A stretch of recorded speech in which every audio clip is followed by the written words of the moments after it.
امام علی علیہ السلام کی خدمت میں ایک شخص آ کے کہنے لگا، یا علی، وہ کون سا عمل ہے جس سے انسان کی قبر پہ لعنت برستی ہے؟ بس یہ کہنا تھا تو امام علی علیہ السلام نے فرمایا، اے بندہ خدا،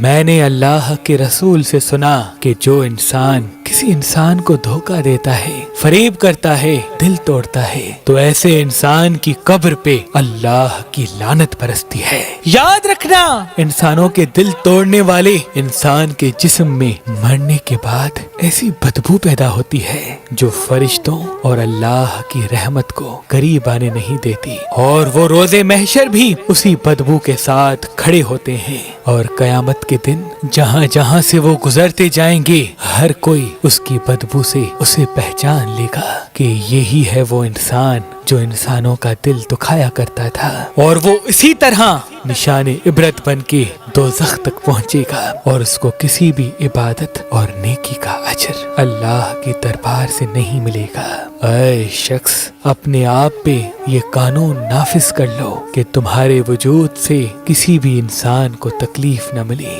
کیونکہ اللہ کے پاس اس گناہ کی کوئی معافی نہیں۔ اگر آپ شادی کرنا چاہتے ہیں لیکن آپ کو اچھا رشتہ نہیں ملتا، تو آج ہی مہربان شادی دفتر کے نمبر پہ کال کریں۔ اللہ کے کرم سے ہمارے پاس پاکستان سے باہر اور پاکستان میں بھی مختلف مسلک اور مذہب کے رشتے موجود ہیں۔ اگر ہمارا نمبر آپ کو مصروف ملتا ہے تو آپ ہماری ویب سائٹ meherbanali.com یا ہماری اپلیکیشن جو گوگل پلے اسٹور اور آئی فون ایپ اسٹور پہ موجود ہے، ان سے بھی اپنے لیے ایک اچھا رشتہ حاصل کر سکتے ہیں۔